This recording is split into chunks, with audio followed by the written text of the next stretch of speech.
नमस्कार।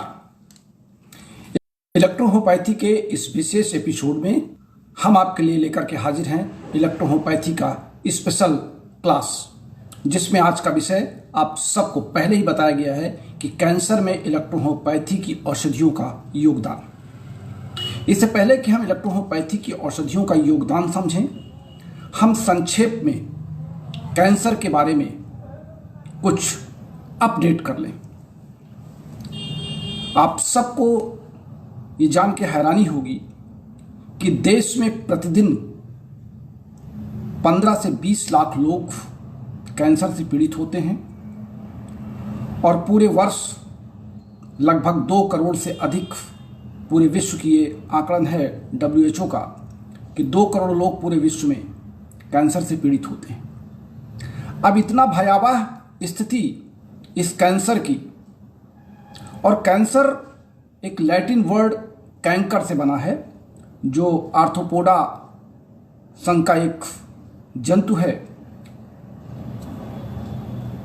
जिसे हम कैंकर कहते हैं, और उसी के नाम पे इसका नाम कैंसर दिया गया है। क्योंकि जब केकड़ा किसी व्यक्ति को पकड़ लेता है तो वो अपने पंजों के साथ उसको जकड़ लेता है और अंत तक नहीं छोड़ता जब तक वो पूरा मांस सहित उसको निकाल नहीं लेता है।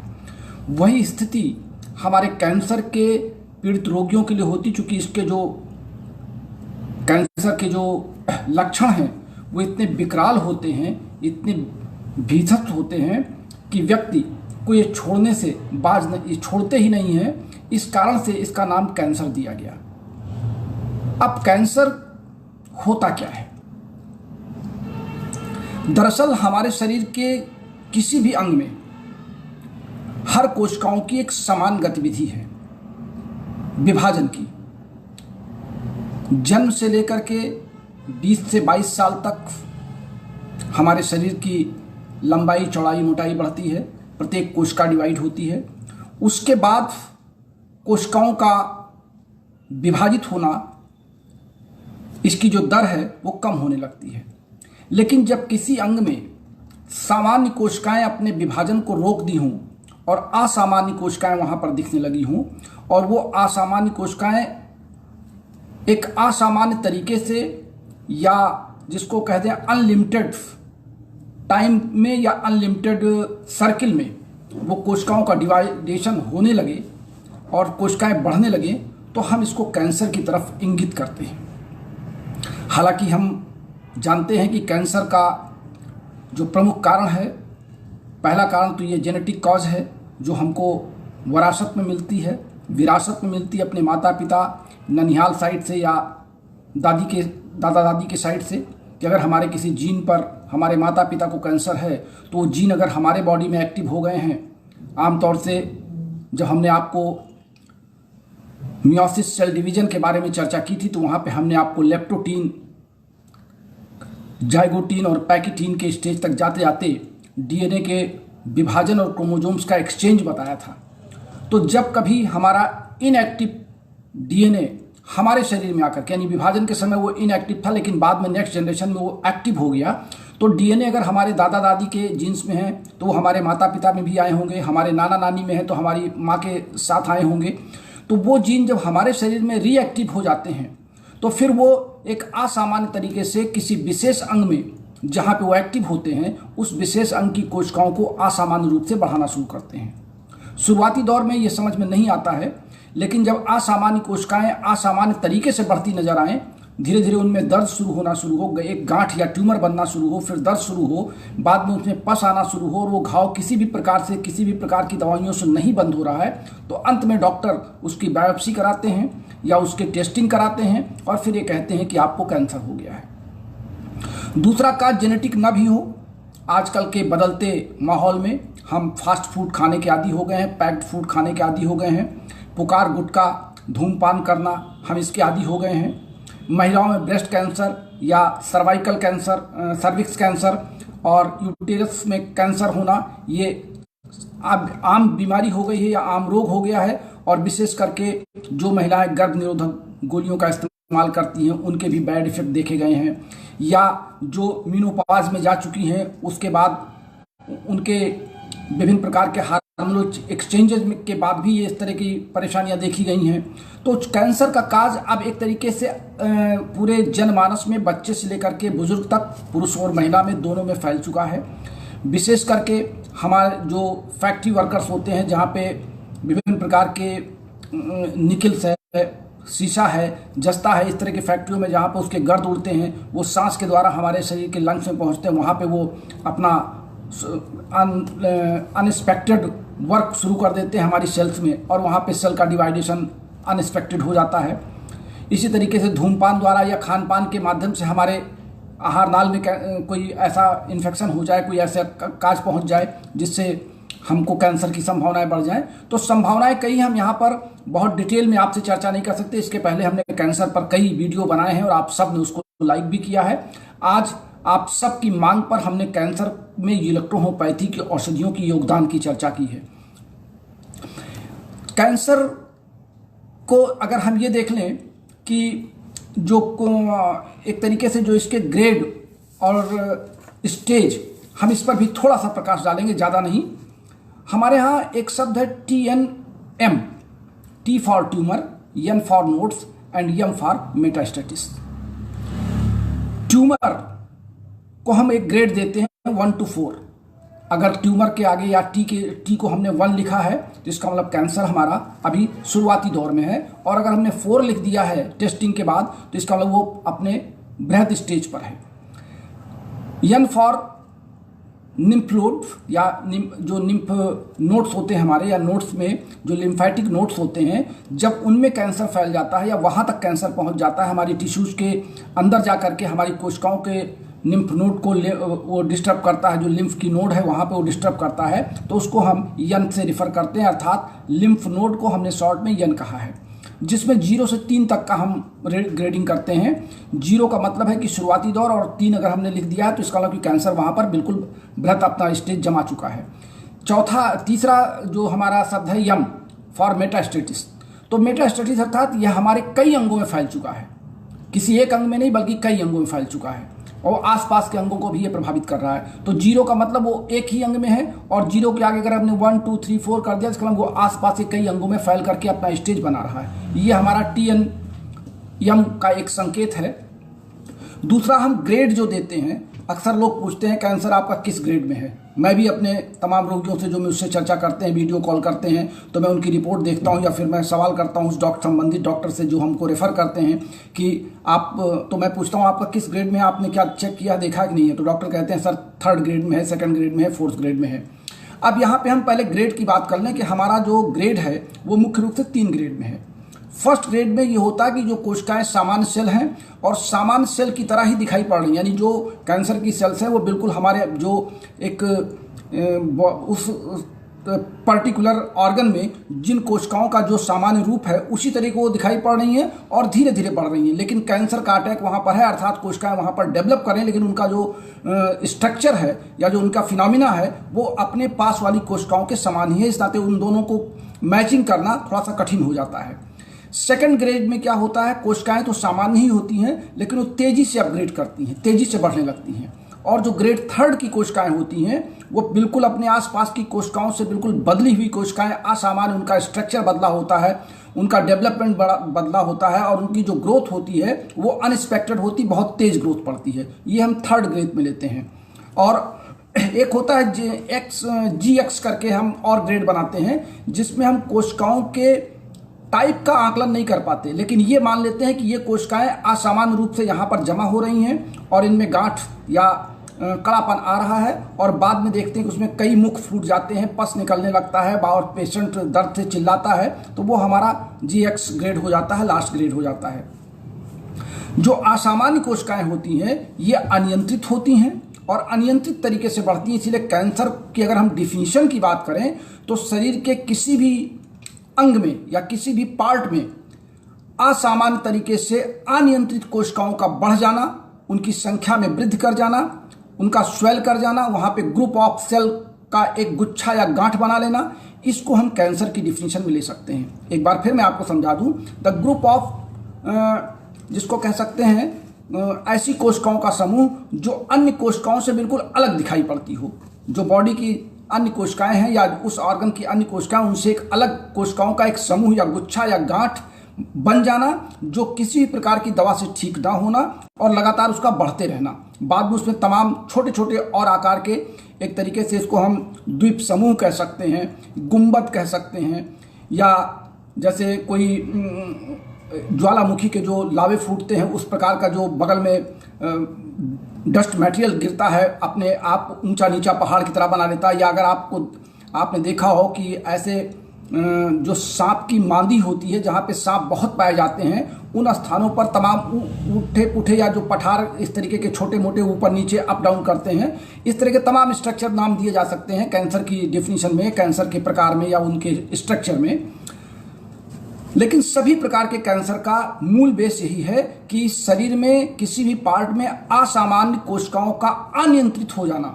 जो हमारी सामान्य कोशिकाओं के होता क्या है कि कोशिकाएं अपने हिसाब से माइटोसिस करके डेवलप करती रहती हैं, पुरानी कोशिकाएं समाप्त होती हैं और नई कोशिकाएं वहां बनती हैं। लेकिन कैंसर के में क्या होता है कि पुरानी कोशिकाएं नई वहां बनती नहीं है, बल्कि पुरानी कोशिकाएं ही डेवलप करके आउटग्रोथ कर लेती हैं और नई कोशिकाएं वहां नहीं बनती, पुरानी कोशिका ही असामान्य तरीके से आगे बढ़ जाती है। यानी हम ये मान लें कि पुरानी कोशिकाओं में एक प्रकार का अपने आप आउटग्रोथ हो जाना, ये हम बहुत आम भाषा में, बहुत सामान्य भाषा में आपको समझाना चाह रहे हैं। हालांकि मैं कैंसर स्पेशलिस्ट नहीं हूँ किसी को समझाने के लिए, लेकिन फिलहाल अपने इलेक्ट्रोहोम्योपैथिक साथियों को समझाने के लिए इतनी परिभाषा काफ़ी है। बहुत सामान्य और सरल तरीके से मैं आपको कैंसर की बात बता रहा हूँ। हम यहाँ पे आपसे एक बात और कर लें, क्योंकि थोड़ा बहुत जो करंट न्यूज़ आती हैं उनके आधार पर हम आपको बता सकते हैं कि जो कैंसर के ग्रेड के साथ साथ कैंसर का स्टेज भी होता है, और स्टेज 4 होती हैं। पहले स्टेज में क्या होता है कि ये जहाँ पर कैंसर हुआ था, मान लीजिए हमारे सपोज कीजिए कि ब्रेस्ट कैंसर है और किसी एक स्थान पर कोई गांठ बनी थी, वो उसी स्थान पर है और उसी स्थान पर कैंसर के लक्षण पाए जा रहे हैं, वो अगल बगल कहीं नहीं जा रहा, तो वो स्टेज फर्स्ट कहलाएगी। सेकेंड स्टेज में गांठ छोटी होगी, वो कैंसर का पॉइंट छोटा होगा और उसका फैलाव थोड़ा सा आसपास बढ़ता नजर आएगा। स्टेज थर्ड में क्या होता है कि आकार भी बढ़ेगा और वो आसपास का फैलाव भी उसका बढ़ेगा। और ग्रेड थर्ड में क्या होता है कि आकार भी बढ़ता है और कोशिकाएं जो असामान्य गति से वहां पर ऊतकों का संगठन तेजी से बढ़ता है और बहुत जल्दी वो डेवलप कर जाता है। और जो स्टेज फोर्थ होती है, ये बिल्कुल उस अंग से, जिस अंग में कैंसर हुआ है, उस अंग के अलावा अन्य अंगों को प्रभावित करना शुरू करती है और अन्य अंगों में भी असामान्य तरीके से या अनियंत्रित तरीके से इसका ग्रोथ शुरू हो जाता है। तो ग्रेड में और स्टेज में दोनों मैंने आपको अंतर समझा दिया है। स्टेज में हमने आपको 4 स्टेज बताए हैं। पहले स्टेज में जिस स्थान पर कैंसर की संभावनाएं दिख रही हैं उसी स्थान पर वो कैंसर रह जाता है, गांठ छोटी ही रहती है, वहां पे थोड़ा सा समझने में दिक्कत होती है कि कैंसर ये बढ़ रहा है कि घट रहा है, दर्द हो रहा है कि नहीं हो रहा है, गांठ हिलती डुलती रहती है। दूसरे स्टेज में थोड़ा डेवलपमेंट होता है, फैलाव कम होता है लेकिन डेवलपमेंट होता है। तीसरे में होता है डेवलपमेंट भी होता है और फैलाव भी होता है, लेकिन पर्टिकुलर ऑर्गन में। और जो स्टेज फोर्थ होता है, फोर्थ स्टेज में जाकर के वो अन्य अंगों को भी प्रभावित करना शुरू कर देता है। हम आपको बहुत ही सरल और सामान्य भाषा में कैंसर के बारे में आज समझा रहे हैं। चूँकि कैंसर के बहुत से वीडियो तमाम यूट्यूब चैनल पर हैं, तमाम विद्वानों के चैनल हैं, तमाम विद्वानों ने अपने अपने तरीके से बताए हैं। इलेक्ट्रोहोम्योपैथी में भी हमारे तमाम साथी कैंसर पर अपनी अपनी विशेषज्ञता दिखा रहे हैं, तमाम तरह की दवाइयों की चर्चा कर रहे हैं।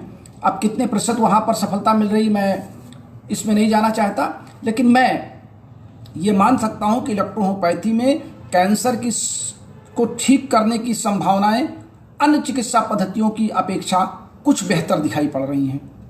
मैं चैलेंज किसी चिकित्सा पद्धति को नहीं करता, किसी चिकित्सा पद्धति की आलोचना नहीं करता, किसी संस्थान की या किसी डॉक्टर की आलोचना नहीं करता। अगर मेरे इन शब्दों को आलोचना माना जाए तो मैं सबसे क्षमा चाहता हूं। मैं ये कहता हूं कि इलेक्ट्रोहोम्योपैथी में कैंसर को ठीक करने की संभावनाएं बहुत ही ज्यादा दिखाई पड़ती हैं। उसका कारण मैं भी आपको स्पष्ट करता हूं। हम कैंसर के लक्षण शुरुआती दौर में आपको मैं बता दूं कि कैंसर के लक्षण हम कैसे पहचानें। अगर हमको कोई गांठ बाहर नहीं दिख रही है या शरीर के किसी अन्य अंग में है, तो पहली चीज़ है कि असामान्य गांठें अगर आपको लग रही हैं तो हमको कैंसर के बारे में चिंता करनी चाहिए। न समझ पाने वाला बुखार, लगातार ऐसा बुखार जो समझ में नहीं आ रहा कि ये बुखार किन कारणों से हो रहा है। सारे टेस्ट करा लिए गए हैं, सारी दवाइयाँ दी जा रही, सारे एंटीबायोटिक भी डॉक्टर दे रहे हैं, या अन्य चिकित्सा पद्धतियों के डॉक्टर भी अपनी हर तरह की प्रयास कर रहे हैं, लेकिन वो बुखार अप डाउन हो रहा है और क्यों हो रहा है इसकी जांच में समझ में नहीं आ रहा है। तीसरा हो सकता है कि रात में आपको सोते समय पसीना आना शुरू हो जाए, घबराहट होनी चाहे, बेचैनी होने लगे, जाड़े में भी आपको पसीना आने लगे। और चौथा कारण हो सकता है कि अचानक आपके वजन घटना शुरू हो जाए। तो ये जो 4 मुख्य कारण मैंने आपको बताया जो असामान्य तरीके से हम समझ सकते हैं किसी व्यक्ति के शरीर में, इसकी भी संभावना है या इसको भी ध्यान रखना चाहिए, इसको ओवरलुक नहीं किया जाना चाहिए। इलेक्ट्रोहोम्योपैथी की जो औषधियां हैं, चूंकि कैंसर में होता क्या है कि हम कोशिकाओं के डेवलपमेंट को देखते हैं, कोशिकाओं के मियोसिस को तो नहीं हम कह सकते, लेकिन माइटोसिस जरूर होता है इसमें। तो जो माइटोसिस ऑफ सेल हो रहा है या सेल का डिवीजन हो रहा है, ये डिवीजन एक जिसको हम कह सकते हैं फिजियोलॉजिकल फिनोमिना है जो कोशिकाओं में होता है, चाहे वो वनस्पति कोशिका में हो चाहे एनिमल सेल में हो। तो हमारे शरीर में जब कोशिकाओं का विभाजन होता है तो कोशिकाओं के विभाजन के समय भी एंजाइम्स का रोल होता है। बिना एंजाइम्स के हमारे शरीर की कोई क्रिया संपन्न नहीं होती और एंजाइम्स उस क्रिया को मोटिवेट करते हैं, उस क्रिया को उत्प्रेरित करते हैं, कम या ज़्यादा करने की प्रेरणा देते हैं। और ये कोशिकाएं जब असामान्य तरीके से वहाँ बढ़ती हैं तो जो एंजाइम्स वहाँ पर होने चाहिए उस सेल के सामान्य कोशिकाओं को रोकने के लिए, ग्रोथ को, वो वहाँ पर निष्क्रिय हो जाते हैं। इस कारण से असामान्य कोशिकाएं वहाँ पर बढ़ना शुरू हो जाती हैं। यानी हम ये कह लें कि जो हमारी जनरल सेल होती हैं, जिस सेल में जो सेल हमारे शरीर की पुरानी होती है वो स्वतः डेड होकर के वहाँ पे नई कोशिकाओं का जन्म होता है। लेकिन जब हम नई कोशिकाओं का जन्म नहीं दे पा रहे हैं, हमारी पुरानी कोशिकाएं ही अपने आप को डेवलप कर रही हैं, अपने आप असामान्य रूप से डेवलप कर रही हैं, तो हम ये मान के चलते हैं कि यहाँ पर जो एंजाइम्स प्रॉपर रूप से काम कर रहे थे वो अब उनका काम नहीं हो पा रहा है। इस नाते यहाँ पर फिजियोलॉजिकल फिनोमिना डेड हो चुका है और उस फिजियोलॉजिकल फिनोमिना को जीवित करने के लिए या पुनर्जीवित करने के लिए हमको बाहर से एंजाइम देने की जरूरत पड़ती है। अब चूंकि इलेक्ट्रोहोम्योपैथी की औषधियाँ हमारी एंजाइम्स हैं, हमारी 38 औषधियाँ जो भी हैं 115 पौधों से निर्मित, ये एंजाइम्स के रूप में है। और जब हम इन औषधियों का चयन करके संबंधित ऑर्गन पर हम टिश्यू रेमेडीज और फंक्शनल रेमेडी दोनों को मिला करके जब हम चयन करते हैं औषधियों को देने के लिए, तो ये जा करके उस पर्टिकुलर बेस पर जहाँ पे असामान्य कोशिकाओं का ग्रोथ हो रहा है उनको ये फिर मोटिवेट करने लगती है और उन असामान्य ग्रोथ को रोकने का प्रयास करती है और फिर वहाँ से नई कोशिकाएं बनने का प्रयास शुरू हो जाता है। तो जब नई सेल्स नीचे से फिर डेवलप करती तो ऊपर जो असामान्य ग्रोथ बन चुका है वो धीरे धीरे सूख करके खत्म होकर के समाप्त होगा। पस अगर बना है तो पस निकल जाएगा और नीचे से जो हमारी फ्रेश सेल्स हैं जिनको वहां पे वास्तव में बनना चाहिए था वो धीरे धीरे बन के निकल आती हैं। लेकिन जब हम फर्स्ट स्टेज में होते हैं और हमारे पास रोगी आ जाता है तो हम उसको 100% क्योर करने का पूरा प्रयास करते हैं। सेकेंड स्टेज के रोगी को भी हम बहुत अच्छा प्रयास करते हैं ठीक करने का।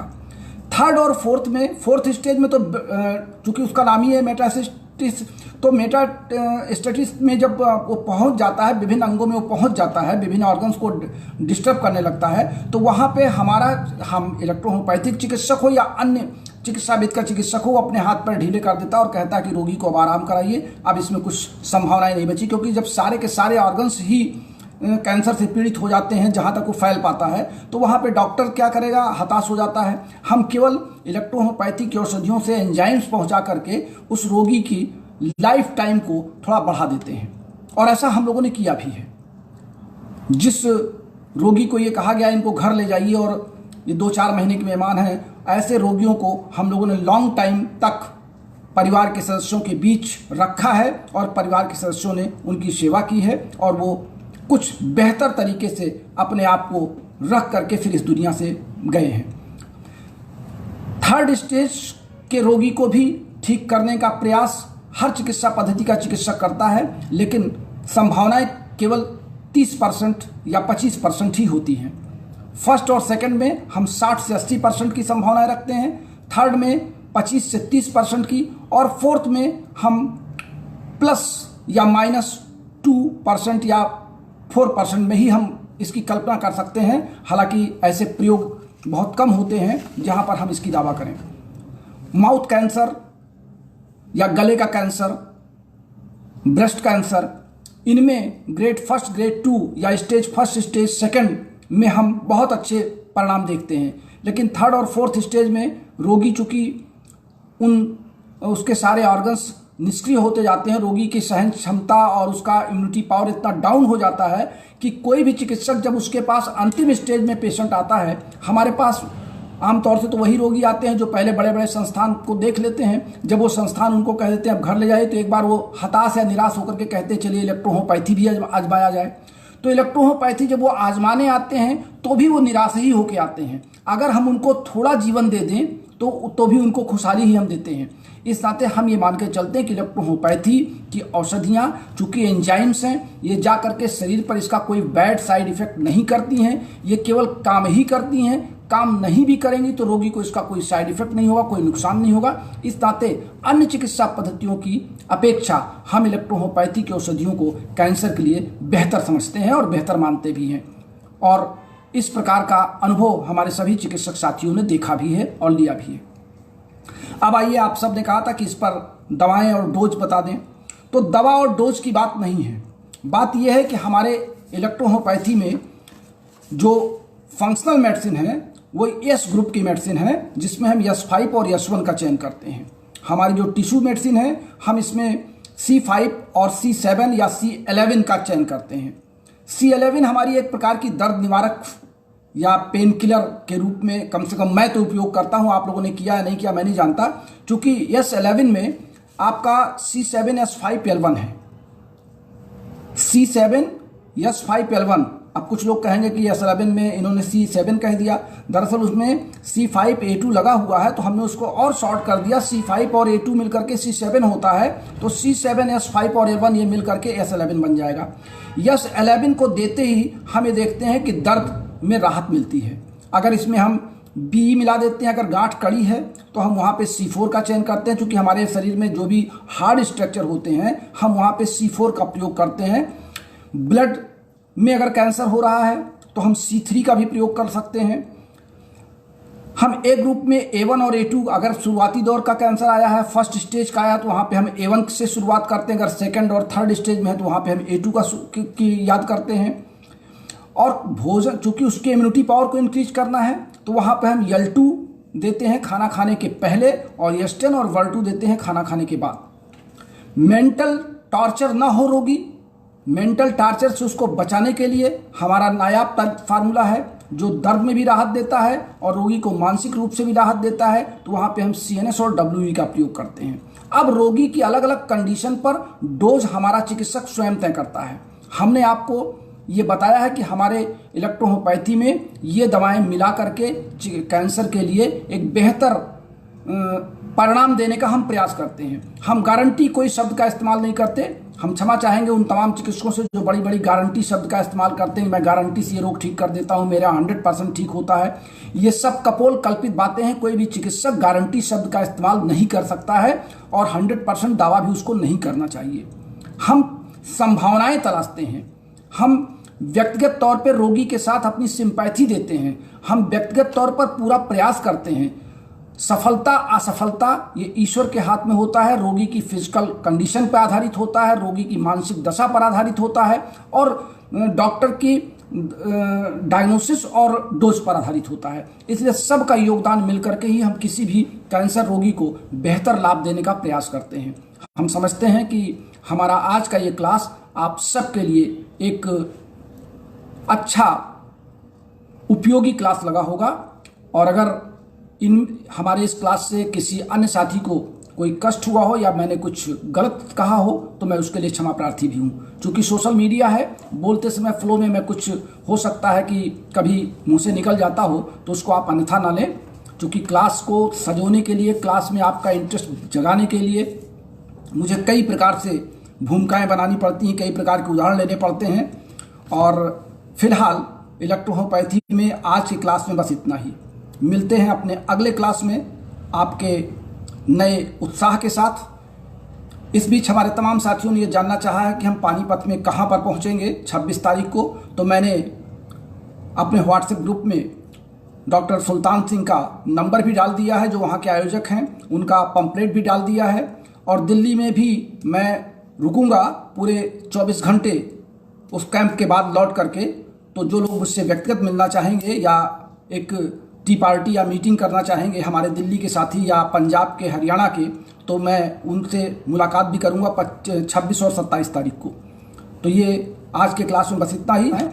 तो मेरा फ़ोन पे नंबर है 9450563748 और मेरा फ़ोन कॉल नंबर है 9793252355 9793252355 और हमारा फ़ोन पे नंबर है 9450563748। हमारे फ़ोन पे नंबर पे आप अपना कंसल्ट फीस भेज सकते हैं, अपनी बुक के लिए हमारा पेमेंट भेज सकते हैं, अपनी रोगी अपने दवाओं के लिए हमसे कांटेक्ट करके इस नंबर पे अपनी दवाओं की डिमांड भी कर सकते हैं। डॉक्टर कृपया मुझसे दवाओं की डिमांड ना करें, मैं सिर्फ रोगियों के लिए हूँ, मैं एक चिकित्सक हूँ, मैं एक प्रैक्टिशनर हूँ, ना मैं दवा बनाता हूँ, ना मेरे पास कोई दवा कंपनी है। मैं स्वयं दवाइयाँ मंगाता हूँ और आप रोगियों की सेवा करता हूँ। तो जो भी ऑनलाइन दवाओं की डिमांड करते हैं मैं सिर्फ उन्हीं के लिए दवाएँ भेजता हूँ। तो बस आज के लिए इतना ही, मिलते हैं फिर अगले क्लास में। नमस्कार।